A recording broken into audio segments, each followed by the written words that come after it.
स्वागत है आप सभी का उत्तराखंड बुलेटिन में। आपके साथ मैं हूं नलिनी पांडे। भारत पाकिस्तान तनाव के बीच पंजाब के बठिंडा आर्मी कैंट से पाकिस्तानी जासूस पकड़ लिया गया है। रकीब नाम का ये शख्स हरिद्वार जिले के लक्सर का रहने वाला है। इसके बाद पंजाब पुलिस की ओर से मिले इनपुट पर हरिद्वार पुलिस भी हरकत में आ गई है और बुधवार को पुलिस ने लक्सर कोतवाली क्षेत्र के डॉसने स्थित रकीब के घर पहुंचकर छानबीन की। सूत्रों के अनुसार पुलिस ने रकीब के परिजनों से भी पूछताछ की है। हालांकि आधिकारिक तौर पर पुलिस के अधिकारी फिलहाल कोई भी जानकारी साझा नहीं कर रहे। रकीब पिछले लगभग 5 सालों से बठिंडा आर्मी कैंट में टेलर का काम करता था। पंजाब के बठिंडा में हरिद्वार जिले का एक शख्स पाकिस्तान की जासूसी करता हुआ पकड़ा गया तो हरिद्वार की जिला पुलिस भी चौकन्नी हो गई है।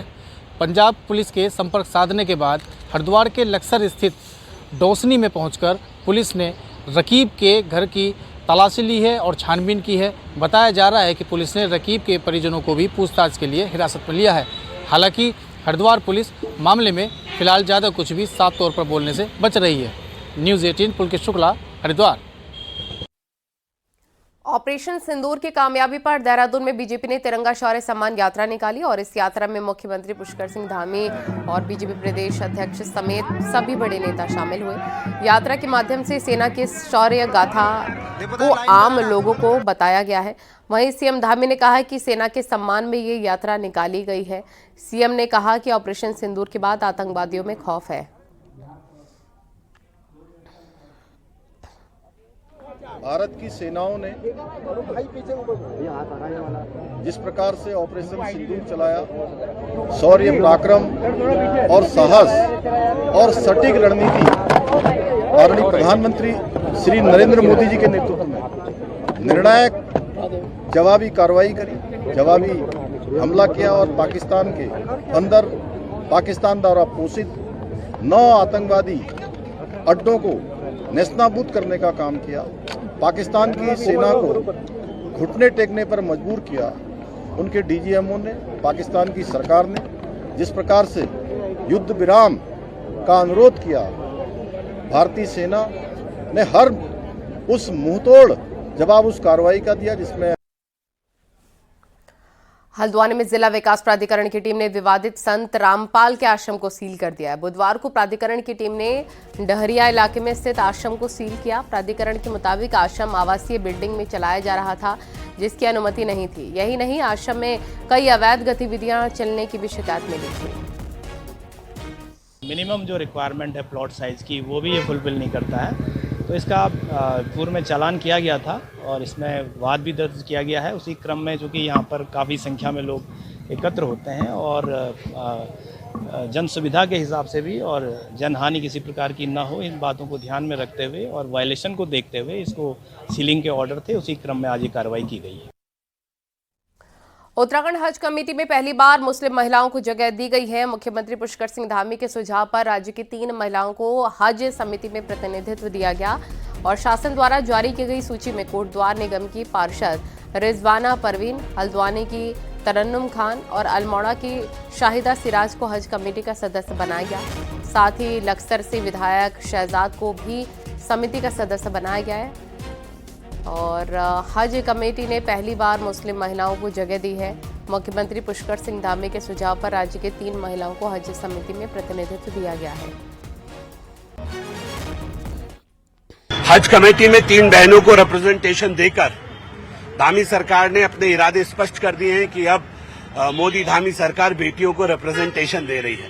बेटियों का बराबर का हिस्सा है और उन बेटियों को बराबर के हिस्से में हिस्सेदारी दी जा रही है। इसलिए जो हज कमेटी की टीम बनी है उसमें 3 बेटियों को जगह दी गई है और मुझे लगता है कि अब तो यूसीसी आ गया, यूसीसी में भी बेटियों को बराबर की हिस्सेदारी दी जा रही है। अल्मोड़ा की शाहिदा सिराज और कोटद्वार की रिजवाना परवीन को भी जगह मिली है और शाहिदा सिराज और रिजवाना परवीन ने सीएम धामी का धन्यवाद किया और जिम्मेदारी के साथ काम करने की बात कही। मैं धामी सरकार को बहुत बहुत धन्यवाद देना चाहूँगी कि उन्होंने हम लोग महिलाओं को पहली बार इस तरह का मौका दिया है हज कमेटी में, और पूरी सरकार को, पूरे अपने सब जिन जिन जिन जिनका मुझे सपोर्ट मिला उन सबको मैं धन्यवाद करना चाहूँगी। को नमस्कार। धामी सरकार में पहली बार मुस्लिम महिलाओं का सम्मान करते हुए मुझे हज कमेटी में सदस्य बनाया गया है। इसके लिए मैं अपने प्रदेश के मुख्यमंत्री श्री पुष्कर सिंह धामी जी, प्रदेश नेतृत्व, जिला नेतृत्व का धन्यवाद करती हूं और धामी सरकार के उद्देश्य और मुस्लिम महिलाओं के सम्मान में जो संभव हो पाएगा मैं उसके लिए सदैव प्रयास कर रहूँगी। ऑपरेशन सिंदूर के दौरान चर्चा में आई महिला अफसर सोफिया कुरैशी पर मध्य प्रदेश के मंत्री विजय शाह ने विवादित बयान दिया। इसके विरोध में महिला कांग्रेस ने देश भर में पुतले फूके और देहरादून में भी महिला कांग्रेस अध्यक्ष ज्योति रौतेला ने कार्यकर्ताओं के साथ पुतला फूका। ज्योति रौतेला ने कहा कि सोफिया कुरैशी को पाकिस्तान और आतंकियों की बहन कहना अपमान है। इसके लिए बीजेपी को देश की जनता से माफी मांगना चाहिए। कांग्रेस ने इस मुद्दे पर प्रेस कॉन्फ्रेंस की। प्रदेश उपाध्यक्ष सूर्यकांत धस्माना ने कहा विजय शाह को मंत्रिमंडल और बीजेपी से बाहर करना चाहिए और देशद्रोह का मुकदमा दर्ज होना चाहिए।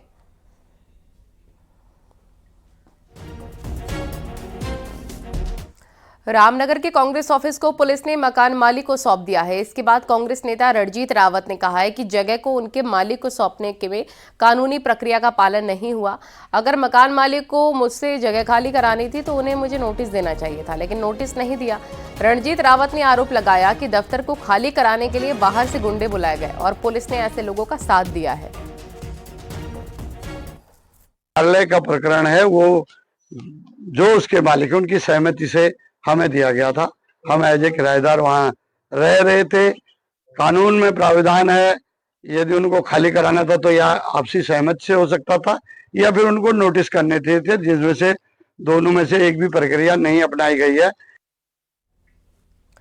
मुस्लिम यूनिवर्सिटी और नमाज की छुट्टी बीते वक्त की बात हो चुकी है। अब बीजेपी के पूर्व सीएम हरीश रावत को इसे भूलने की सलाह दे रही है, पर भगवत गीता के ज्ञान को मानने वाले हरीश रावत को लगता है कि इसकी बात करना ही 2027 में कांग्रेस का कल्याण कर सकता है, क्योंकि बीजेपी फिर चुनाव धर्म के नाम पर ही लड़ेगी।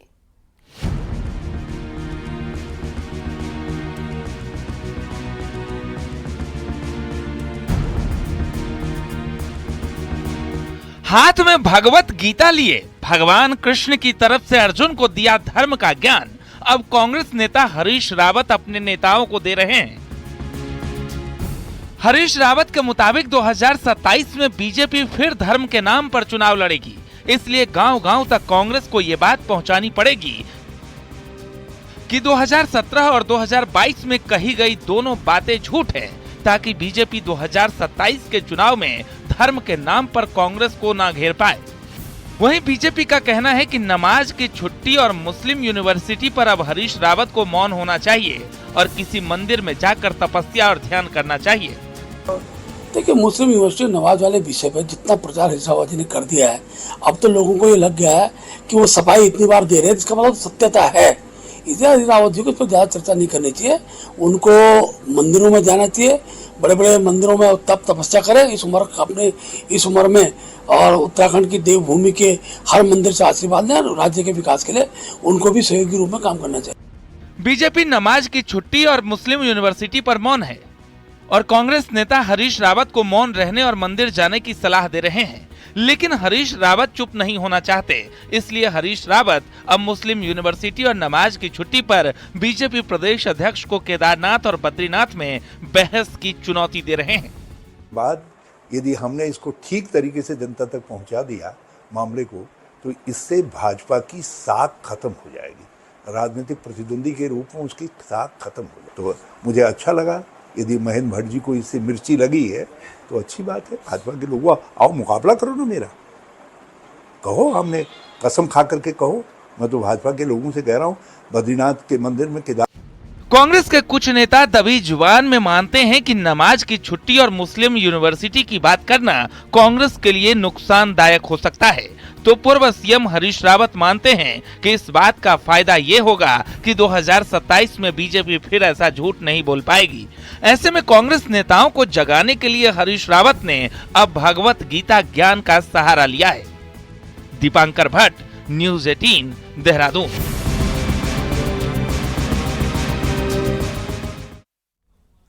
उत्तराखंड के चंपावत के रहने वाले और इंडियन आइडल 12 के विनर रहे पवनदीप राजन की सेहत में सुधार हो रहा है।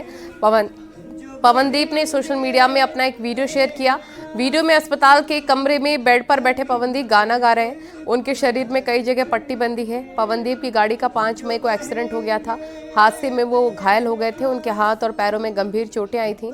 नोएडा में उनका अस्पताल में इलाज चल रहा है। उनकी 2 सर्जरी की गई हैं। अब उन्हें आईसीयू से प्राइवेट रूम में शिफ्ट किया गया।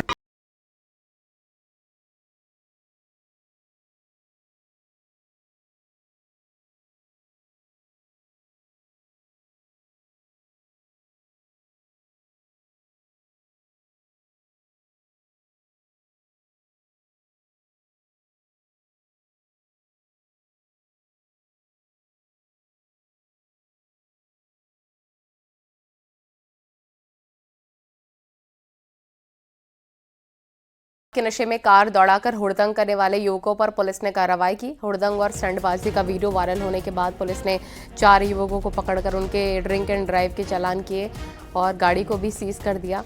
रानीपुर इलाके के भेल मेन रोड पर मंगलवार देर रात कुछ युवकों का उत्पात मचाते वीडियो वायरल हुआ था।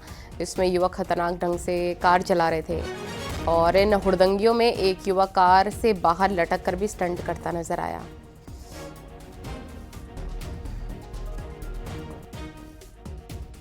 जो देर रात BHEL क्षेत्र का एक वीडियो वायरल हुआ, उस पर रात ही पुलिस द्वारा कार्रवाई की गई है। गाड़ी को सीज किया गया है और जितने भी युवक इसमें थे इन सबका जो है ड्रंकन ड्राइविंग में चालान किया।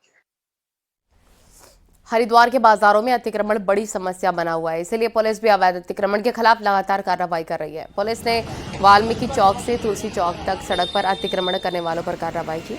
इस दौरान दुकानदारों के सड़क पर रखे सामान और रेडी पटरी वालों समेत कुल 20 लोगों के चालान किए। साथ ही उन्हें अतिक्रमण न करने को लेकर हिदायत भी दी गई। इन दिनों 4 धाम यात्रा के चलते हरिद्वार में लोगों की भीड़ बढ़ी हुई है। ऐसे में सड़क पर अतिक्रमण होना जाम का बड़ा कारण बन रहा है।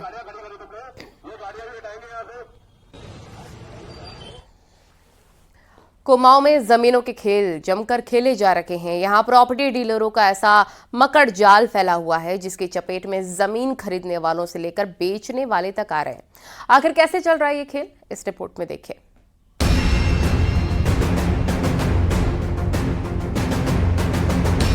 कुमाऊं के 6 जिलों में पहाड़ से लेकर मैदान तक इस तरह की कॉलोनियां कट रही हैं, लेकिन आपको जानकर हैरानी होगी कि इसमें बहुत सारी कॉलोनियां सरकारी जमीनों पर काटी जा चुकी हैं या काटी जा रही हैं।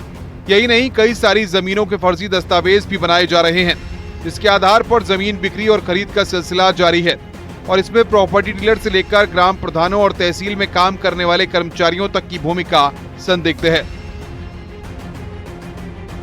ये राजस्व भूमि, वन भूमि, रेलवे भूमि, इसमें प्रॉपर्टी डीलरों द्वारा 10, 20, 50, 100 रुपए के स्टाम्पों में उसमें कब्जा माल मलबा दिखाकर उन्हें बेच दिया जा रहा है, जिससे उनका कोई डाटा नहीं है। किस प्रकार के व्यक्ति आ रहे हैं, कहाँ के हैं, देश के हैं, बाहर के हैं, किसका प्रवासी हैं, कोई उसके विषय में कोई जानकारी नहीं है। धड़ल्ले से इसमें काम चल रहा है, जो उत्तराखंड के लिए बहुत ही भयावह स्थिति पैदा हो रही है कल के दिन के लिए। हाल में हुई लैंड फ्रॉड कमेटी की बैठक में कुमाऊं में हुए 80 से ज्यादा लैंड फ्रॉड सामने आए। नैनीताल जिले के बसगांव का मामला देख तो अधिकारी भी हैरान रह गए। यहाँ प्रॉपर्टी डीलरों ने जालसाजी का ऐसा मकड़जाल रचा जिसे देख अधिकारियों के भी पसीने छूट गए। दरअसल यहाँ कुछ जालसाजों ने सालों पहले मर चुके लोगों को जिंदा कर डाला। यही नहीं, उनका नकली आधार कार्ड भी बना दिया। मामला देख कमेटी के अध्यक्ष और कुमाऊं के कमिश्नर भी हैरान हैं।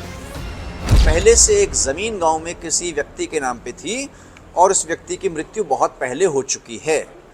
उसी व्यक्ति के नाम पे 2 लोग कहीं से आए जिनको वही व्यक्ति बनाया गया और फिर उनके आधार भी नकली बनाए गए और उस नकली आधार के आधार पे रजिस्ट्री सब रजिस्ट्रार के यहाँ से हो गई, लेकिन दाखिल खारिज के वक्त ये फ्रॉड पकड़ में आ गया। ये महज एक नमूना है। लैंड फ्रॉड कमेटी ने 1-2 नहीं बल्कि ऐसे 29 मामलों को गंभीर से बेहद गंभीर माना, जिस पर FIR की जरूरत महसूस की गई। साथ ही जालसाजों की जड़ें बेहद गहरी हैं, उन्हें उखाड़ना शासन और प्रशासन के लिए भी आसान नहीं है। हल्द्वानी से न्यूज़ 18 के लिए शैलेंद्र नेगी की रिपोर्ट। उत्तराखंड फॉरेस्ट डिपार्टमेंट ने बीते 1.5 साल में 1400 हेक्टेयर जमीन से अतिक्रमण को हटाया है, लेकिन अब भी विभाग की 10,000 हेक्टेयर से ज्यादा जमीन पर लोगों का कब्जा बना हुआ है। मुख्यमंत्री ने इस पर सख्त रुख दिखाया है और अब न सिर्फ अतिक्रमण पर एक्शन होगा, बल्कि अफसरों को नापने की भी पूरी तैयारी हो चुकी है।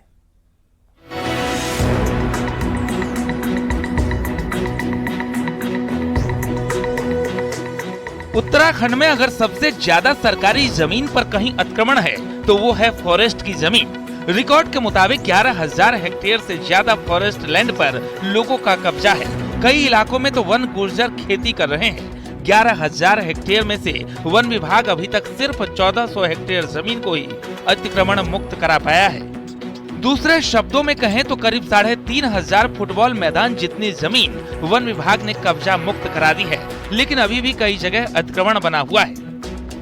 तराई ईस्ट फॉरेस्ट डिवीजन में 6,000 हेक्टेयर जमीन पर अवैध कब्जा है। तराई वेस्ट फॉरेस्ट डिवीजन में 2,000 हेक्टेयर पर कब्जा है। बद्रीनाथ फॉरेस्ट डिवीजन में 690 हेक्टेयर जमीन पर अतिक्रमण है। उत्तरकाशी फॉरेस्ट डिवीजन में 146 हेक्टेयर जमीन पर अवैध रूप से कब्जा है। तो निश्चित रूप से ये एक लगातार निरंतर चलने वाला अभियान है। अभी तक जैसा 1400-1500 हेक्टेयर हम लोगों ने उसको जो अतिक्रमित थी उसको हटाया भी है और इसके आगे भी हम लगातार हटाने की कार्रवाई सुनिश्चित करते हैं। इतने बड़े पैमाने पर अतिक्रमण को मुख्यमंत्री ने गंभीरता से लिया है।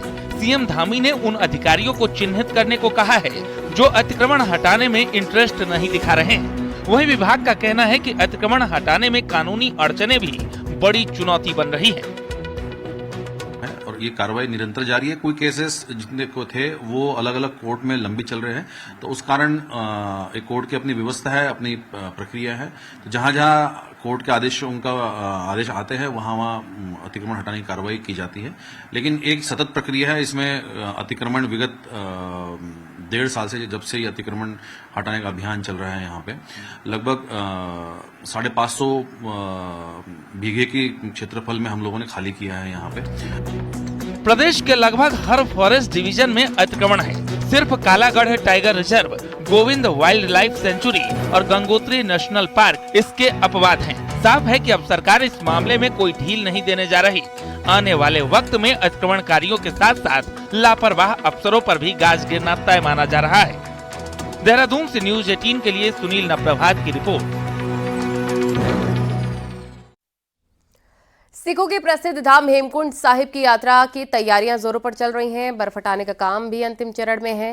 हेमकुंड साहिब की यात्रा 25 मई से शुरू हो रही है। इससे पहले धाम में सभी प्रकार की व्यवस्थाएं की जा रही हैं। अभी भी हेमकुंड साहिब में 5 से 6 फीट तक बर्फ जमा है।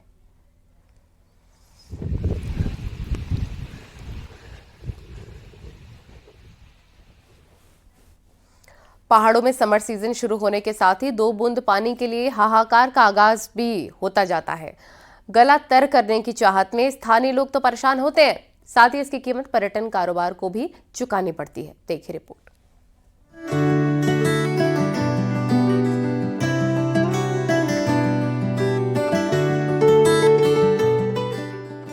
पारा चढ़ने के साथ ही पहाड़ों में पेयजल के लिए हाहाकार हर साल नजर आता है। जल स्रोतों में कम होता पानी और दम तोड़ती पेयजल योजनाएं इस संकट की बड़ी वजह हैं। 2 बूंद पानी का संकट लोगों पर इस कदर भारी पड़ता है कि सब कुछ पटरी से उतर जाता है। शहरों का विस्तार होने से पानी का संकट साल दर साल बढ़ रहा है, लेकिन अभी भी डिमांड को पूरा करने वाली पेयजल योजनाएं नहीं बन पाई हैं। नतीजा ये है कि गर्मियों का पूरा सीजन आम से लेकर खास तक सभी पर भारी पड़ता है।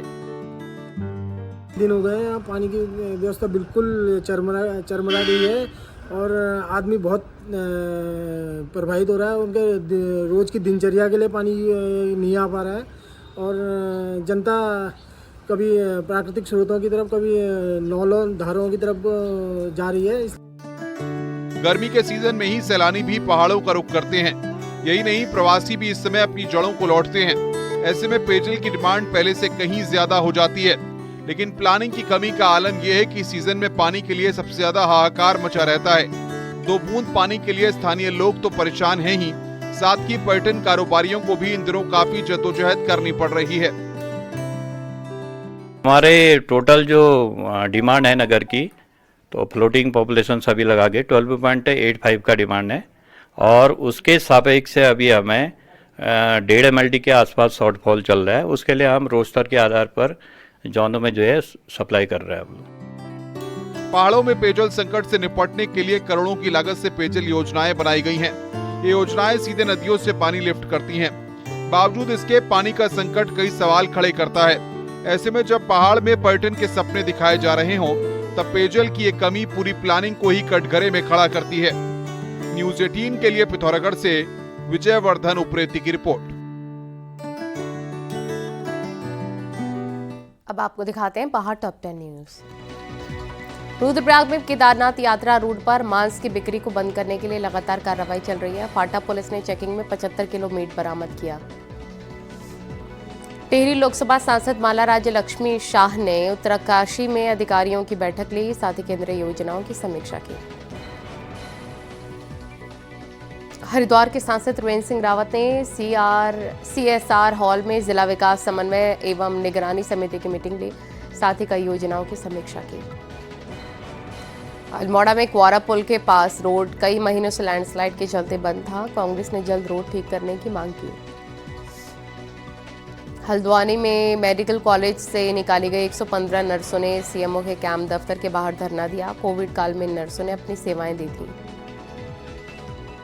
सीमांत इंजीनियरिंग कॉलेज पिथौरागढ़ में स्टार्टअप बूट कैंप का आयोजन किया गया। इसमें युवाओं की स्टार्टअप के बारे में जानकारी दी गई। DM चंपावत ने मॉनसून सीजन को देखते हुए खाद्यान्न भंडारण का जायजा लिया है, साथ ही सभी स्टोर में 3 महीने का अनाज रखने के निर्देश दिए।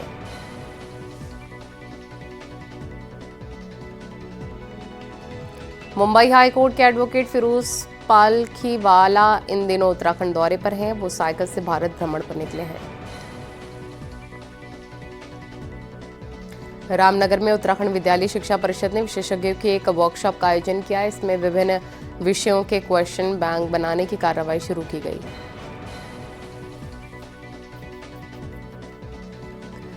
चंपावत DM ने गेहूं की क्रॉप कटिंग की है। और बता दें, राकड़ी फुलारा गांव में करीब 30 वर्ग मीटर खेत में क्रॉप कटिंग की गई।